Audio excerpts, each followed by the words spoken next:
सरस्वती जी और उनकी बहू रश्मि के बीच एक दिन बहस छिड़ जाती है।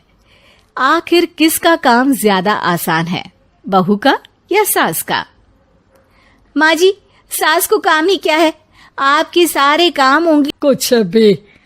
हाँ, हिसाब तो उंगलियों पे ही हो जाता है ना। अरे बेटा, ऐसा सिर्फ अभी लगता है।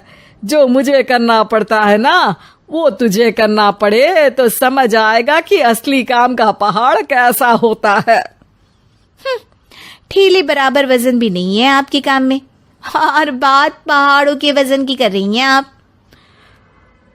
तू ऐसा करती ही क्या है घर में बेटा, ये तो बता मुझे। मैं थोड़ी ना कुछ करती हूँ, सब जादू से हो रहा है इस घर में। अरे एक दिन मेरा काम करोगी तो समझ आएगा। Okay okay, shut up.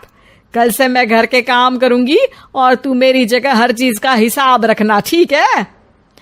ठीक है, ये भी कर लेते हैं। ये सास बहू की डील के बारे में रश्मि के पति अमन को नहीं पता था और ना ही अमन के पिताजी सुरेश जी को। पर गेहूं के साथ साथ जैसे घुन भी पिस जाता है, ये दोनों भी पीसने वाले थे। सुबह अमन उठकर रेडी होता है ऑफिस जाने के लिए, तो पता है उसके कपड़े नहीं निकले हुए हैं। अरे रश्मि, तुमने मेरे कपड़े नहीं निकाले? अपनी माँ से पूछो ना, उन्हीं का काम है ये। अमन अपनी माँ के पास जाता है। अब मेरे कपड़े आज आप देने वाले हो क्या माँ? हाँ, देना तो मुझे ही चाहिए, पर तेरी बहू ने कपड़े धोने ही नहीं डाले, तो कोई भी धुला हुआ कपड़ा नहीं है बेटा।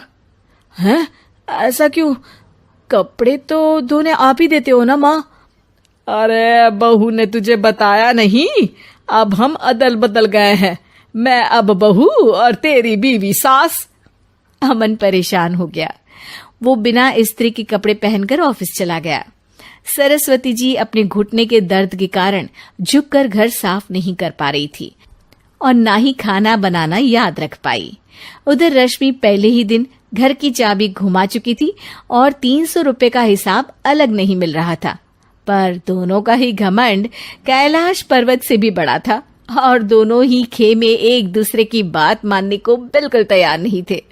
शाम को जब सुरेश जी और अमन खाना खाने बैठते हैं तो सरस्वती जी उनके सामने गाजर और पपीते लाकर रख देती हैं। अरे माँ, ये क्या है?